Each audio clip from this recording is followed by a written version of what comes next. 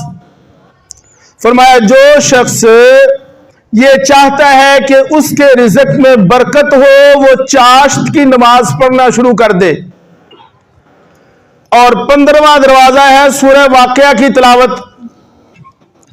اور 16واں دروازہ ہے اللہ سے دعا مانگنا۔ تو یہ رزق کے 16 دروازے اللہ تعالیٰ نے رکھے ہیں اور ان کی چابیاں بھی عنایت فرمائی ہیں۔ اب میرے عزیزو دوستو، یہ میرا اور آپ کا کام ہے کہ میں اور آپ ان چابیوں کو حاصل کریں اور ان کے ذریعے اللہ سے اپنا مقصوم حاصل کریں۔ اللہ تعالیٰ مجھ کو اور آپ کو